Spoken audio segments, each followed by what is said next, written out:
by the hosts, guests, and call-in listeners or chatters are solely the opinions of the original source who expressed them. They do not necessarily represent the opinions of Revolution Radio and freedomslips.com, its staff, or affiliates. You're listening to Revolution Radio, freedomslips.com, 100% listener-supported radio, and now we return you to your host.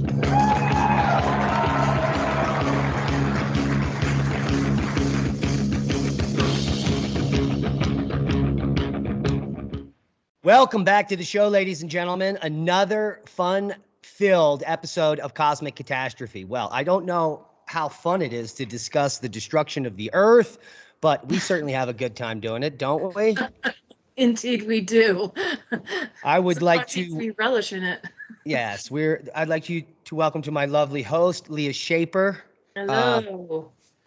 And today we're going to be talking about less impactors and more impact locally, terrestrially. When we use the word scientifically, terrestrially, what do we mean, Leah? We mean on Earth. On Earth. So there is some things that can happen on Earth that we're going to propose in the next hour that can be triggered by the sun.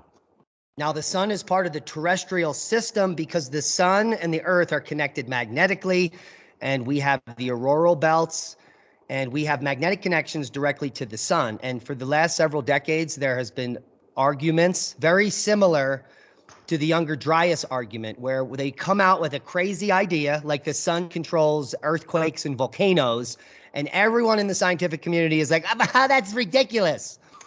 So that happened around 1989 or around 1990. The satellite age is in. We now know more about the aurora, and people are starting to make some connections.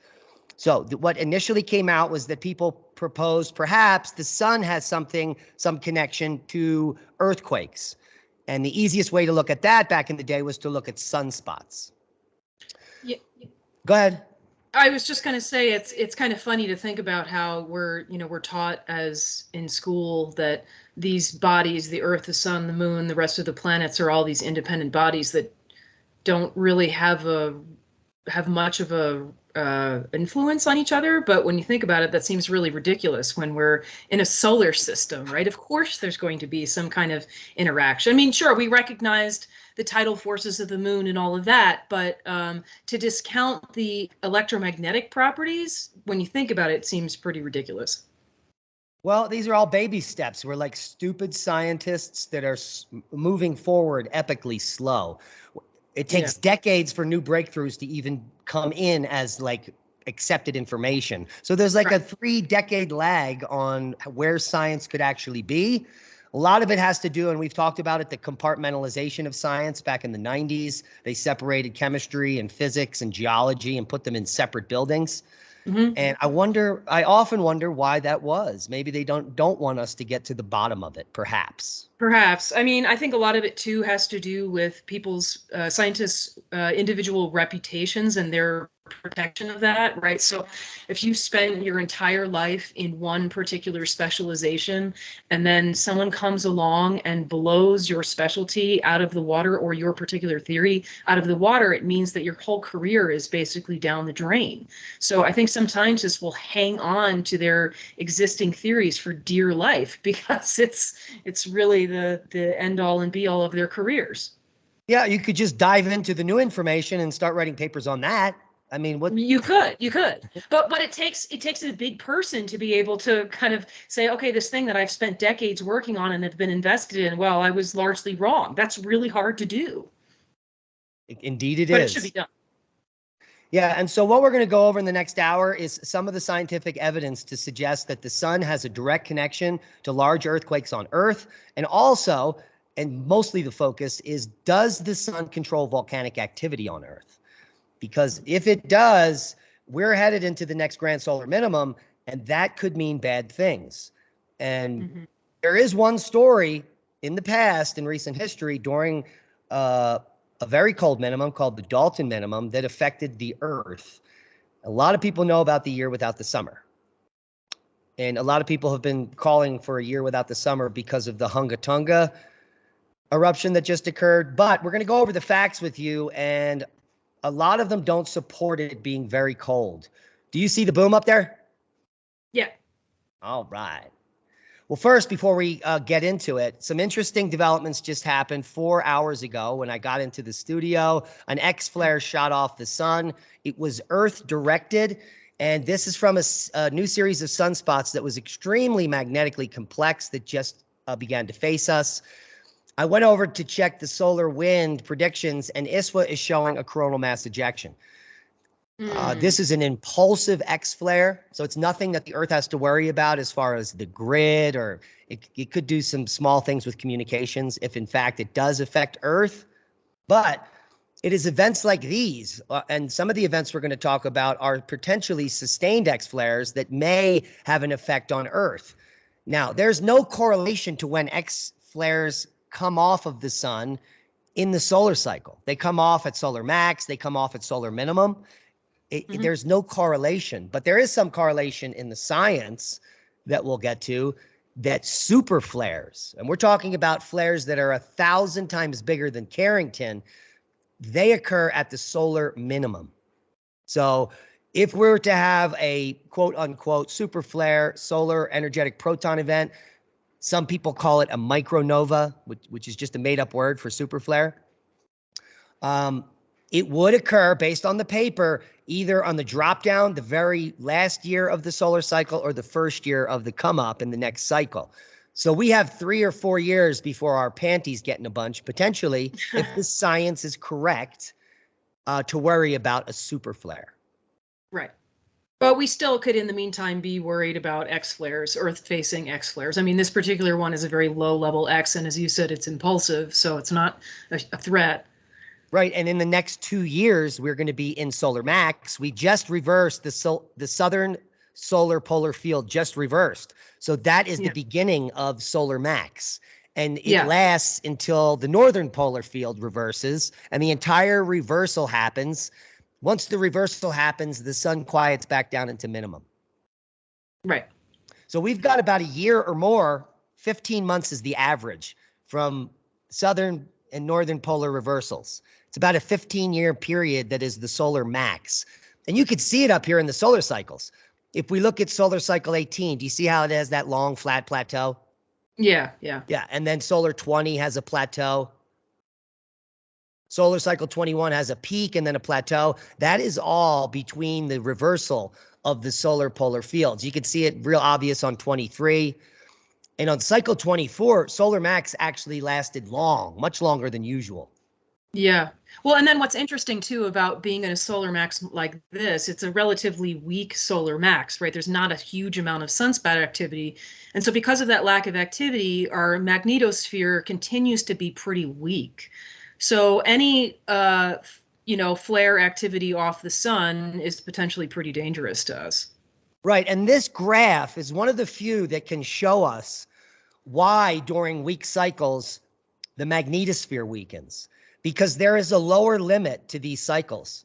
The bottom, the solar minimum, if you have good enough eyes, you can see cycle 21, 22, and 23, the minimum keeps dropping lower. Yeah. And that means less total geomagnetic storms on Earth.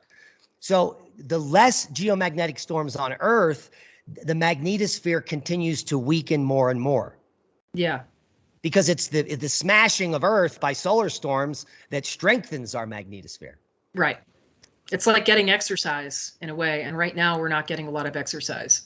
Not from the sun. No. Which is bad news, because if the sun decides to punch us in the face and we haven't done any kickboxing, we'll probably get knocked out. Right. Well, so say, for example, this X flare that just happened, say it was a lot stronger, we would probably be in quite a lot of trouble right now. Potentially, yeah. Yeah. Another thing you want to notice is that during solar max on weak cycles, look at cycle 12, cycle 14, and cycle 16. The solar max, even though it's weak, it lasts much longer, over 2 years. Yeah. So we could be going into a period the next 2 years where we have all of this opportunity for X flares to be smashing us. Mm-hmm. It's kind of remarkable how often it doesn't happen, right? I mean, we've talked about this too, because there's the phenomena of Earth facing quiet as well, where we tend to not see flares in the Earth-facing direction so often. Yeah, and this one that just turned around the limb was complex. It shot off its X flare. It'll probably go silent. Mm-hmm. And in fact, you can see, look at the X-ray flux right now, how it has dropped lower than it has been in over 24 hours. Yeah. It's like, okay, we're done. It's like I've given out my giant burp and I'm relieved for the time being anyway. Right, and so it should be pretty quiet for its whole traverse, 7 or 8 days, and then we might not get another X flare as it exits the system. Mm-hmm. All right, so let's talk about some of the history before we get to the science. The first thing I want to point out is this article from 2012. It says volcanoes, rather than a quiet sun, may have triggered the Little Ice Age. Now, what does that spark any conundrums in your head? Well, yeah, because the sun probably has something to do with the volcanoes. Yeah, so back in 2012, I don't think they had made the connection very well yet. Yeah. That these quiet sun periods may very well trigger volcanoes, which then drive the temperature ever colder. And like we've said in previous podcasts, it's not just one thing that's happening, right? The Younger Dryas event is not one thing. Right. There's So always a domino effect. Yeah, what we want to look at is smaller catastrophic events that may be triggered by our cosmos, and that we're just putting together the pieces. Now, everyone knows about the epic volcano eruption that led to the year without a summer. It was the eruption of Mount Tambora in 1815, and it caused catastrophic loss of life, and it cooled the globe 3 degrees. This massive volcanic eruption in Indonesia actually rocked the globe. And if we look at a temperature graph going back to 1750, we can see why the Tambora eruption was so geo-effective. And it affected the terrestrial environment like none other in the last several hundred years because it dropped the temperature the most. Yeah, it's very significant. And if you're seeing the graph, you can see that other smaller volcanic eruptions have also changed the temperature of Earth, including Pinatubo, El Chicon, Krakatoa back in 1885 or 8, and even here, Laki. Laki was almost as significant as Tambora, and that was back in the 1880s. Where is Laki? I believe it is a Icelandic volcano. Okay. It is Laki has a very large eruption in antiquity. I just don't have the date. Not that one. There's a bigger one. Not this one. Okay. No. So let's talk about some of the science and the fact that we are in the next grand solar minimum. And back here in 2019, Sasha Dobler suggests that it has begun. And even Valentina Zarkova suggesting the same. The Maunder minimum is really the last confirmed grand minima.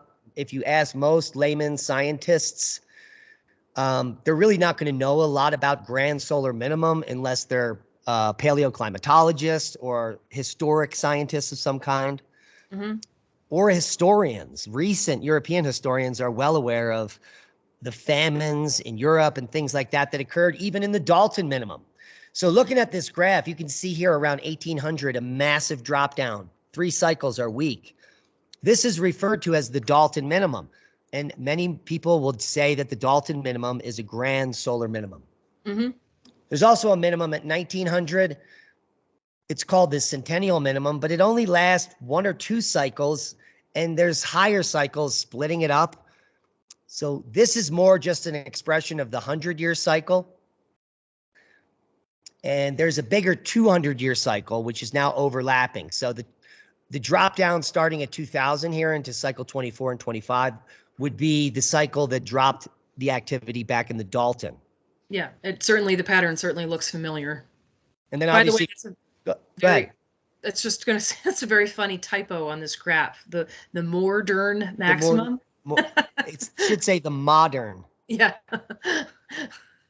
And then the modern maximum is followed by the Eddy minimum,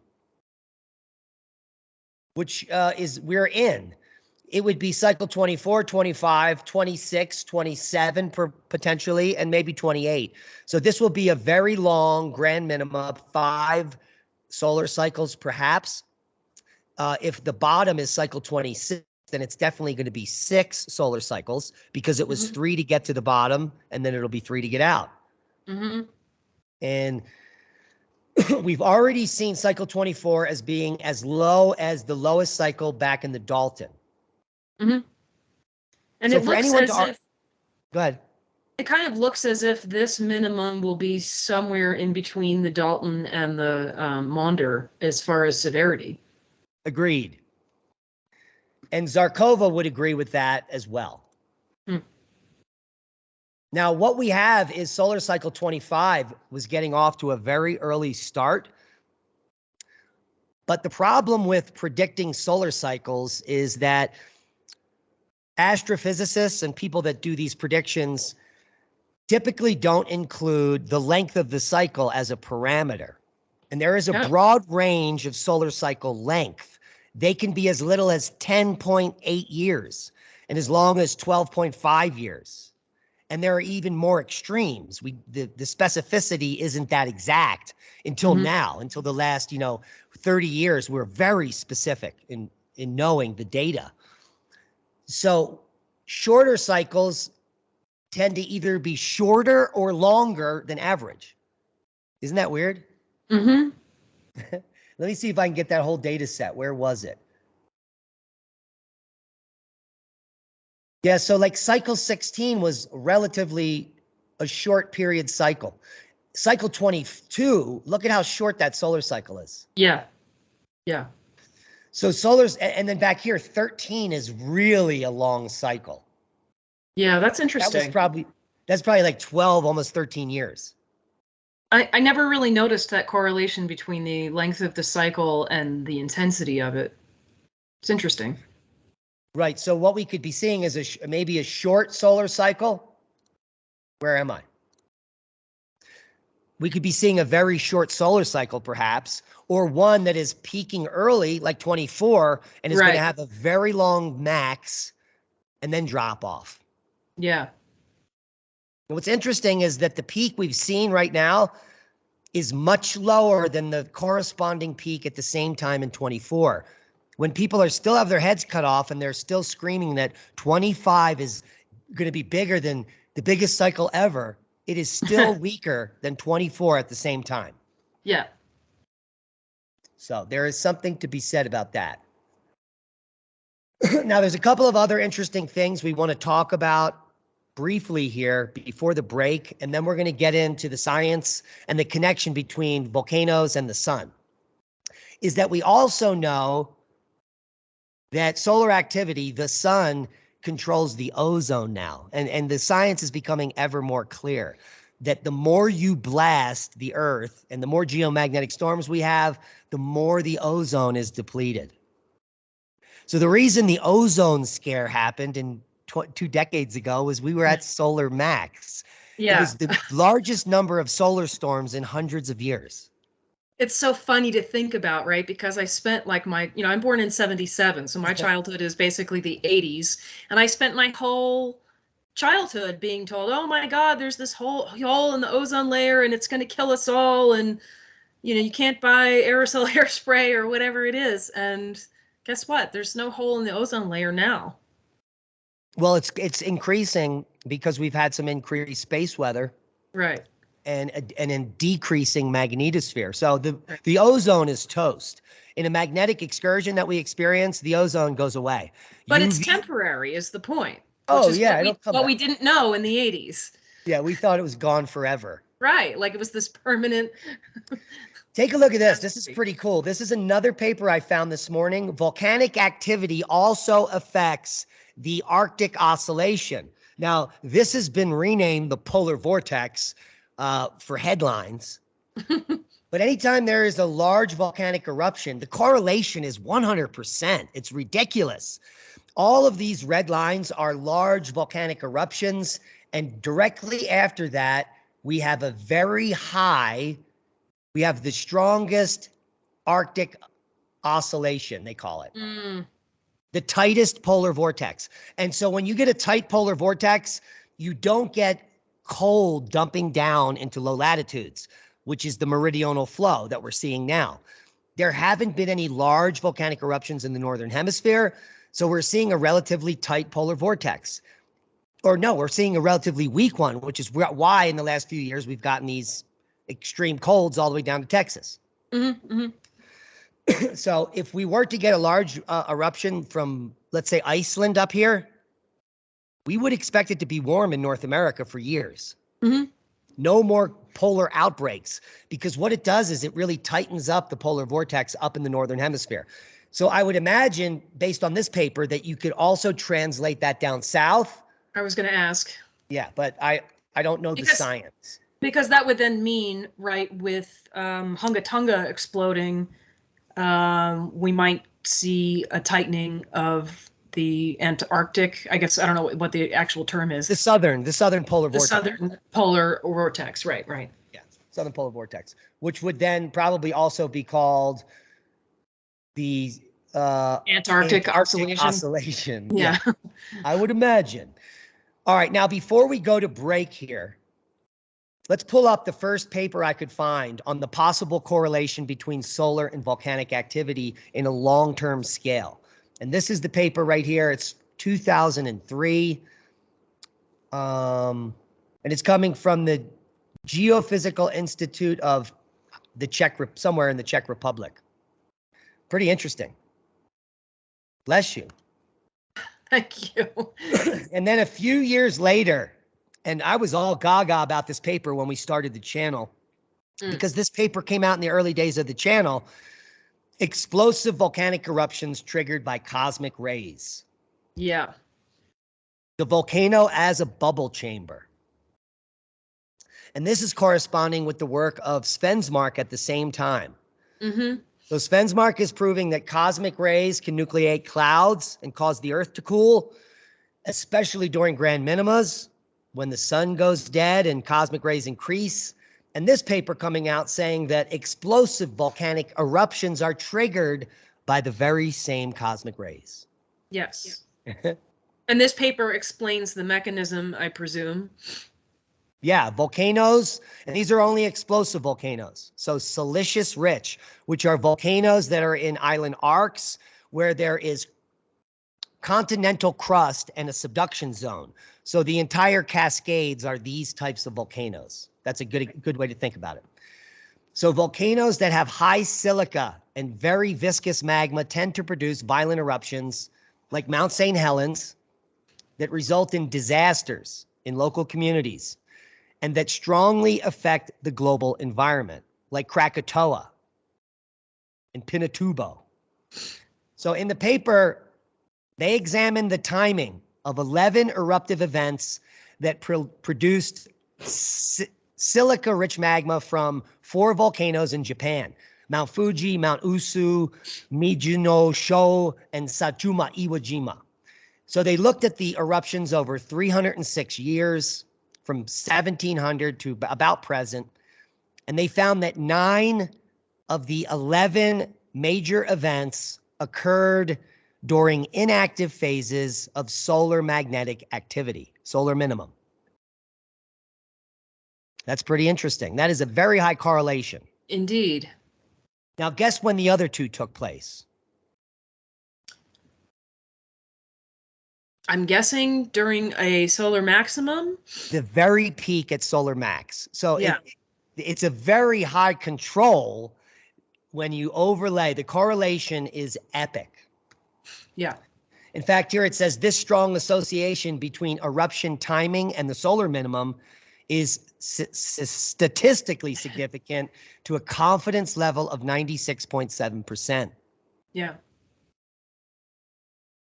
And again, this is interesting that the relationship is not observed for eruptions from volcanoes that are silica poor. And that would be like Mauna Loa or Kilauea. So here is the data set that they used and some of the time frames. And all the circles are major volcanic events. Yep. On the downslope or in the minimum, except for those two. Well, 96.7 are at the minimum, and except these guys. Yep. Oh, and we'll be right back with more science Mm-hmm. on super flares and volcanoes and why the sun is no fun.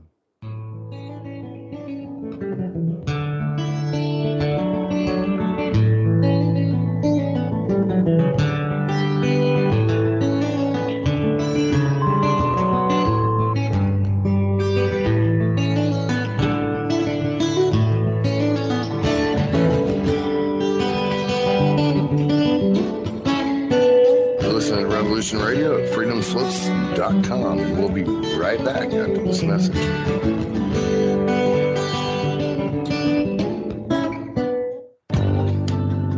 Who owns you? If you're not in control, then someone else is. Join me, Ivy West, for Voices on the Wind, Saturday. I discuss government, health, metaphysics, suppressed science, universal mysteries, little-known incredible facts, alternative energies, and even more than you can imagine. Won't you join us on Revolution Radio Saturdays for Voices on the Wind with me, Ivy West. There are lives in the balance, people under fire, children at the cannons. Because if your head's in the sand, your tail is a target. Thank you for listening to Revolution Radio at freedomslips.com, the #1 listener-supported radio station on the internet. Please help support this station so this battle can continue forward. Revolution Radio!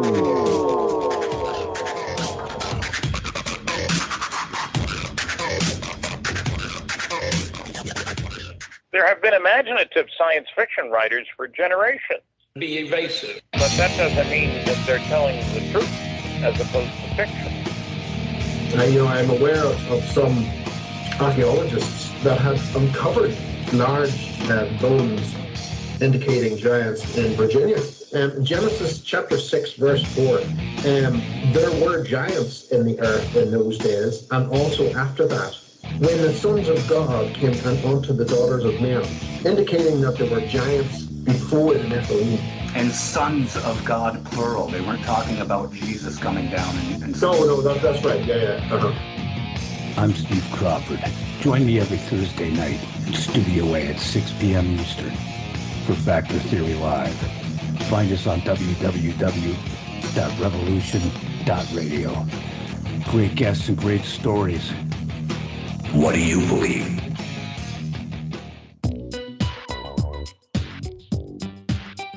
Join me on the Brian Rouge Show on Revolution Radio, Eastern Standard Time, every Tuesday night from 6 to 8. We talk about the four most vital things, in my view, affecting all of humanity.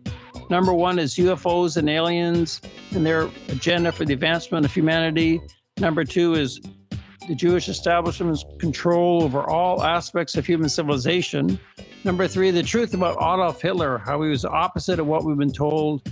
Number four is advanced ancient global civilizations. Join me on the Brian Rouge Show, Tuesday nights from 6 to 8 on Studio B on Revolution Radio.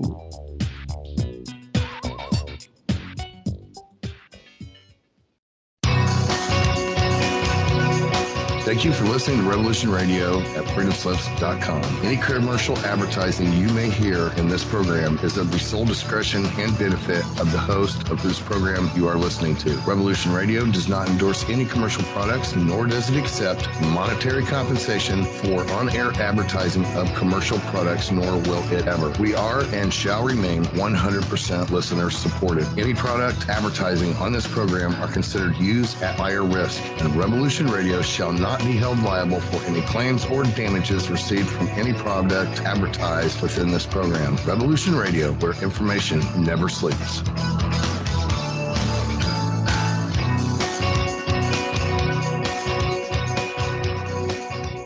The opinions expressed on this radio station, its programs, and its website by the hosts, guests, and call-in listeners or chatters are solely the opinions of the original source who expressed them. They do not necessarily represent the opinions of Revolution Radio and freedomslips.com, its staff, or affiliates. You're listening to Revolution Radio, freedomslips.com, 100% listener-supported radio, and now we return you to your host.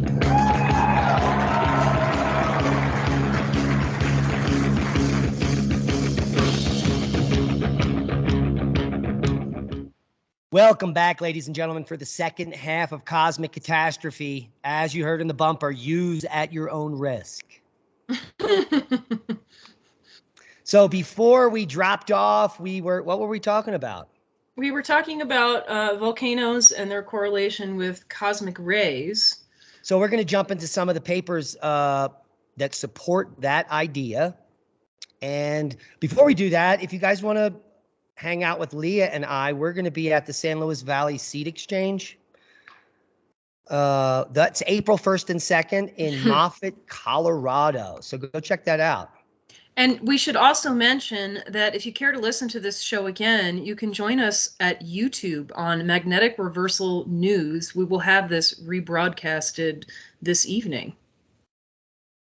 Yes, we will. And here I'm bringing up, can you see the screen? I can. Can you see me searching the Googler? I can.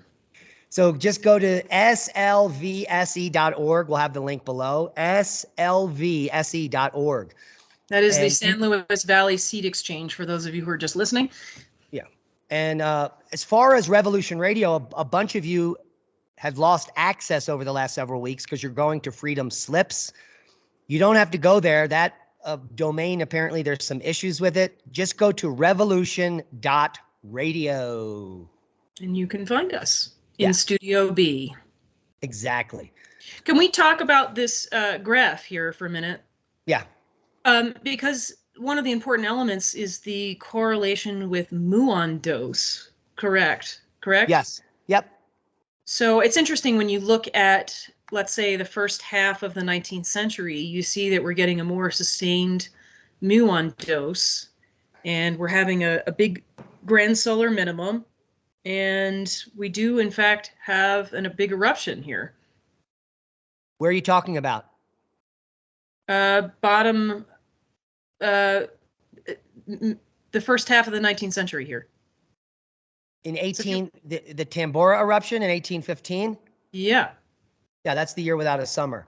So after 2 consecutive super weak solar cycles, there's a VEI 7. Yeah. Yeah. Yes, indeed. And so that's direct evidence that extended cosmic ray penetration into the Earth is heating something and causing these major VEI 7 or higher. That's all that we're really looking for here is the large eruptions. Yeah. Now, there's another uncanny relationship with the solar cycle. Here we're looking at and we're going to get into this maybe next week. We're going to maybe do a show on super flares and their effects on the Earth. And the last 5 super flares since the Younger Dryas. What we're looking at here is the 9125 super flare, the largest super flare we know of in recent history, and we're looking at the 774 Charlemagne event. They're both about the same magnitude. Mm-hmm. And if they, on the top graph here is an extrapolation of when it's occurring based on beryllium. So what beryllium 10 can tell you is where you are in the solar cycle. So because they don't have any sunspot data 9,000 years ago or 1,200 years ago, they use the beryllium to extrapolate when it's occurring on the solar cycle. And you can see that they're happening both at the solar minimum. Right at the bottom. So not only are we getting massive volcanic eruptions, super flares also occur at the same point. Yes. So that's a very bad time on Earth. So we'll also link you below to the 2014 paper on the relation between solar and global volcanic activity. It's a really good primer. As well as the 2018 abstract, a solar terrestrial effect strongly influences volcanism. And that will segue us into Valentina Zarkova's website. Guys, if you don't know about that, it's at solargsm.com. And she has a blog up there, links to all her publications, some background information on energetic particles, her techniques of how she uses statistics to predict the future, and it all has to do with eigenvectors. And we did a very long podcast that has at least 10,000 views on the topic, so go check that out. We'll link that below and after the video as well. So her March 18th, 2022 paper, Terrestrial Volcanic Eruptions and Their Association with Solar Activity, is what we're going to be discussing today. And did you read the abstract? Actually, I did not. So what they did was they compared the frequency of volcanic eruptions in the last 270 years with variations in solar activity. Kind of similar to the muon paper, but they used statistical analysis to see if it was a thing. Yeah. That makes sense, right? Yeah. And so a couple of things I want to point out that's very important for if you're a layman and you don't have a background in geology. A lot of people show graphs like the one we're looking at here, which shows an increase. See this N year? That means the number of volcanic events per year. Do you see how it's increased since 1800? Yes. Do you think that's actually because there's more volcanic eruptions?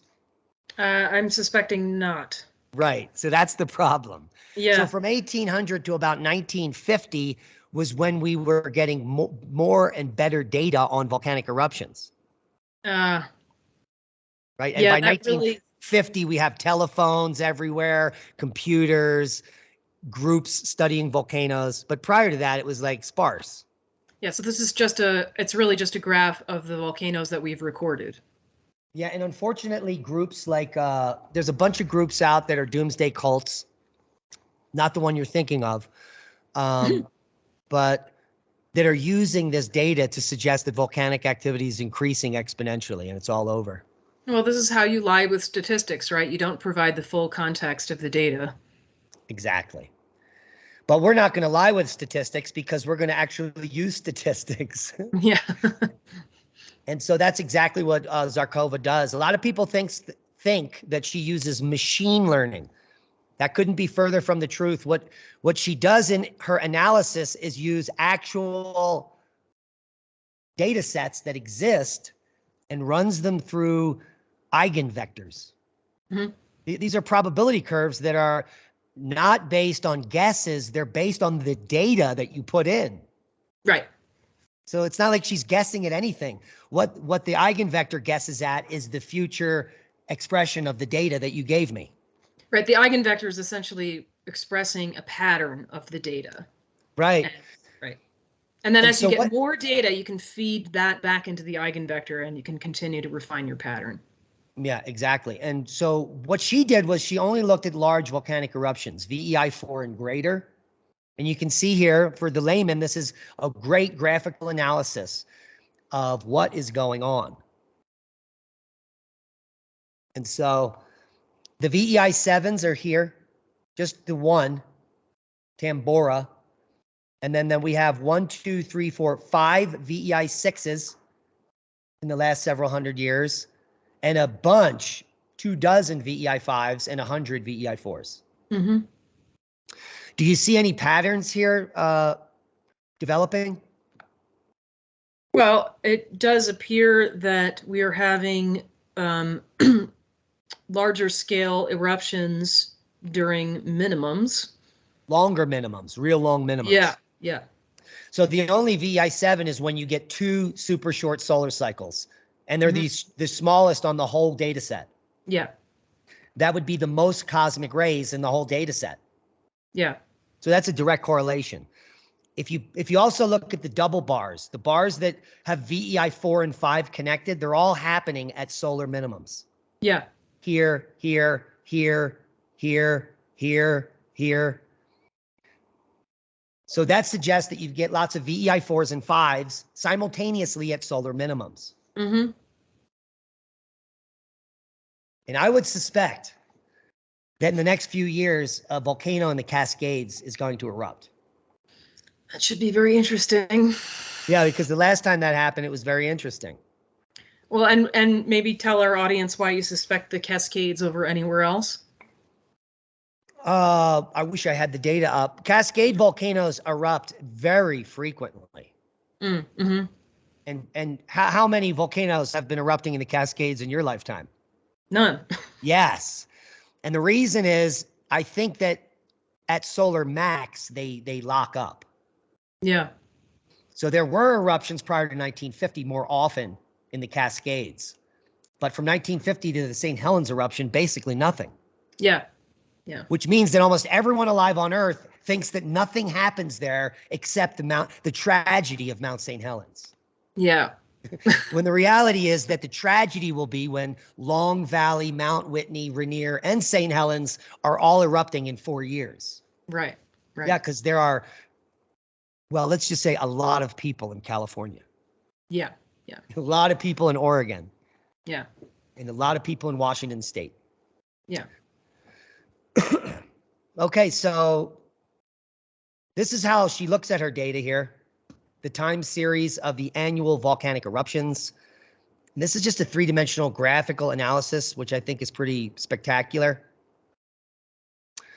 And the one thing this statistics is able to do is to erase the noise of the increasing number of volcanic activity based on data.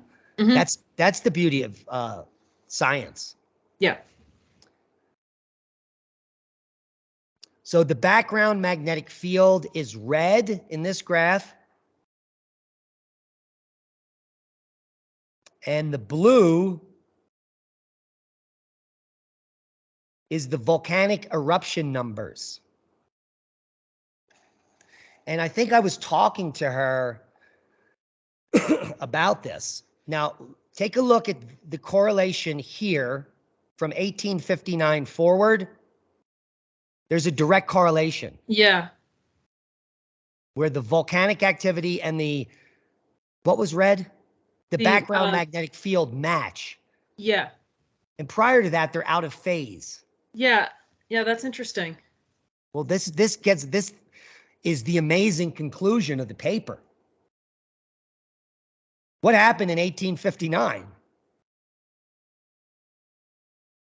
I'm bad with dates, so just the Carrington event.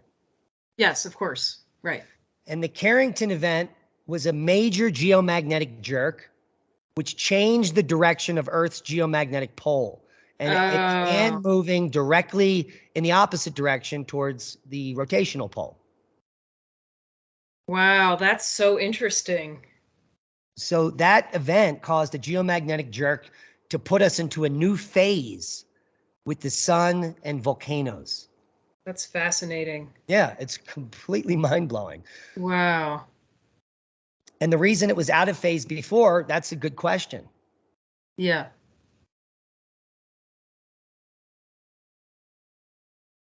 And there is the what happened. So the blue or the purple line is what happens after 1859, and the blue line is what happens before. Mm-hmm. Very interesting. So from 1500 to 1859, there's actually probably, see this period here, the green? Mm-hmm. There was probably a geomagnetic jerk as the green is happening, and then the blue happens. Yeah. And then there's a geomagnetic jerk in the form of the Carrington event, and then the purple happens. Yeah. Yeah, so that's fascinating because the directionality and the strength of our magnetic field is going to change that electromagnetic relationship. Really interesting. Right. So the good news is I just did a state of the geomagnetic field update. And if you can see, you can even see it on our data set here. Do you see all of these triangles represent the same time frame? Mm-hmm. And then all of a sudden, in the last few decades, it has accelerated rapidly. Mm-hmm. But if you look at the last section, it's slowing down a little again. And then the last update, which I just did on the video on, it's slowing down dramatically. Interesting. Which it tends to do sometimes. And after a slowdown, guess what happens? We get a geomagnetic jerk. A speed up. Look at the first purple first purple it goes from slow to fast and then stops. Yeah. And then goes from slow to fast and then stops. And then goes from slow to fast. And now we're stopping again. So we're going to get another slow fast again. Yeah. And if it's faster than the last fast, then it's game over. Mm-hmm.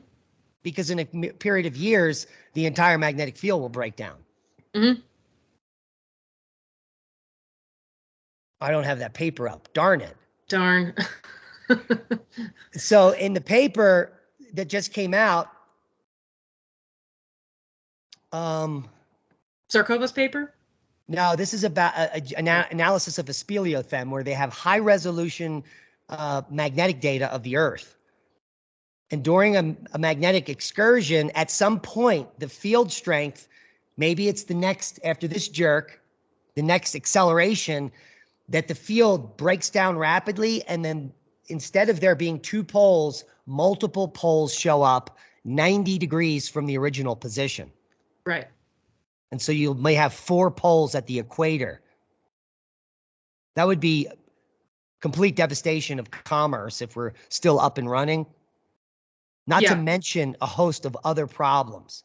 Yeah. It would change weather patterns. We would have all kinds of issues with migratory animals beaching themselves. Mm-hmm. It would be catastrophic, so to speak. Yeah. Well, and I mean, you can use the analogy of something that we do kind of see on a regular basis these days, right? The magnetic field is weak and kind of anomalous. And so you do end up seeing some animals that seem to end up in the wrong place at the wrong time. You know, it's probably much less severe than what we would see if we had 4 poles at the equator. Yeah, and for now, 4 poles is what they would be. And the magnetic pole happens to be up in the North Pole where we're rotating. Mm-hmm.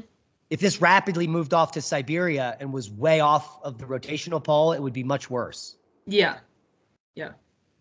So some conclusions from the statistical analysis, we should probably talk about that. That they found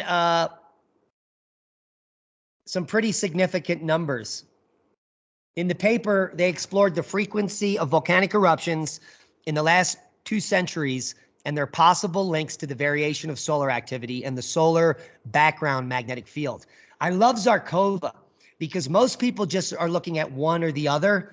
She's looking at solar activity and the background magnetic field. Mm-hmm. And why that's important is because the background magnetic field, we know, triggers large earthquakes. The southern solar polar reversal happened during the Turkey earthquake. Yeah. Okay? Yeah. So, and that's not the only earthquake that's happened during a solar polar reversal. The majority are M8 or greater. Yeah. That was just below 8, but it happened almost to be got there. a 7.8 and a 7.6 is about an 8. Yeah. Yeah. So that's one thing. The solar polar fields control earthquakes. So in the paper, she looked at the solar activity and the background magnetic field activity. And they obtained a dominant 22-year period of volcanic activity. Well, isn't that interesting? That's exactly a Hale cycle. Yep. That's a full solar polar reversal. So every 2 solar cycles, a big boom. Yeah. And that's exactly what happened with Tambora. 2-week solar cycles, Tambora eruption, year without a summer. They also found a weaker period of 10.7 years, which is a solar cycle. Yep. Half of a solar polar reversal.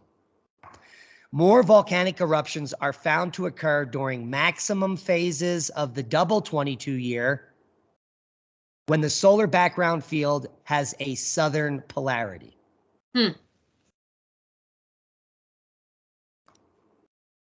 Interesting. Yeah. I'm wondering if that has a connection to what we were looking at earlier with this activity getting out of phase with the magnetic field. So if it has something to do with the direction of our magnetic field. She says, and I quote, "We established a high correlation of the number of volcanic eruptions with the solar background magnetic field during the period of 1868 to present, and a very low correlation during the earlier time, 1750 to the Carrington event. Mm-hmm. So the strong correlation recorded in 8 cycles after 1868 suggests that possible physical mechanisms of volcanic eruptions are linked to the increased solar activity, the solar background poloidal magnetic field, energetic particles, and the solar wind and solar flares, as well as large-scale shocks produced by intergalactic solar magnetic loops and the toroidal field. Mm-hmm. So she's only linking the 1868 to present with Mm-hmm. this pattern, Mm-hmm. which is very appropriate because clearly the pattern has changed. So really, if you're going to do a statistical analysis on this, you should only look at one pattern at a time. Right, and that's her conclusion. The reason for the reduced correlation between the eruptions and the activity recorded in the period can be associated with the geomagnetic jerk and then the related migration of the North Pole towards lower latitudes. Mm-hmm. So. Yep. So it means very little then, doesn't it? Well, no, I would imagine that, okay, she's found a pattern here for 1868 forward or 1860 forward. There's probably a very similar pattern prior to that. It's just not going to be the same correlations. Am I making sense? Yes. So something shifted at 1859 and changed the pattern. So, but the model should still be applicable to both, the general model. Yes. And in summary, the increase of volcanic eruptions established during the solar cycles with the southern polarity emphasizes the importance of solar terrestrial interactions with volcanic eruptions. This link can play an important role in the next few decades affected by the modern grand minimum, 2020 to 2053. Because in the upcoming cycle, cycle 26, the solar magnetic field will have the southern polarity, which can lead to a potential increase of volcanic eruptions and additional terrestrial cooling. Fun times. Fun times indeed. All right, so we have 5 minutes to wrap it up. We've seen a relationship between the sun and volcanic activity. We've discussed briefly how solar polar fields can affect major earthquakes on Earth. So we're dealing with magnetic fields. Mm-hmm. That's what we're dealing with. Mm-hmm. Earthquakes are controlled, potentially large earthquakes, by magnetic fields, and large eruptions by magnetic fields in conjunction with cosmic rays. Mm-hmm. You need both. Yeah. So, and we're going into an extended period, decades of increased magnetic fields doing crazy things like geomagnetic jerks, a weakening magnetosphere, which will allow more muons to heat in the subsurface through cosmic rays, the ozone depleting and increased UVB, which is going to affect the biome. Mm-hmm. So if the plants are withering and it gets cold and then something erupts and it gets dark, bad things will happen. Yeah. It might look like 536 AD, which we'll talk about in a future episode. Oh, yeah, I was going to pull that up. Let's stop sharing. So for our viewers, 536 was purported to be the worst year on Earth, but I guarantee it wasn't. If you were alive 12,900 years ago, it'd be a much worse day. I think there have been a bunch of really, really, really bad days on Earth. We just haven't seen it in our lifetimes. Yeah, and a lot. And it's not more, just a day either. No, a lot more often than not, there are bad periods of time on Earth. Mm-hmm. The bad news is that there hasn't been a bad period of time on Earth for a very long time. Mm-hmm. The minimum amount you get between bad periods is about 200, 250. And the clock is ticking. Yeah, we seem a little overdue. Yeah, we had famines. We had riots in the early 1800s all over the world. People starving after the year without a summer. It was a bummer. But it appears as if it's coming again. To be expected. Thanks for listening, guys. We'll see you next week. We love you. Take care. And boom.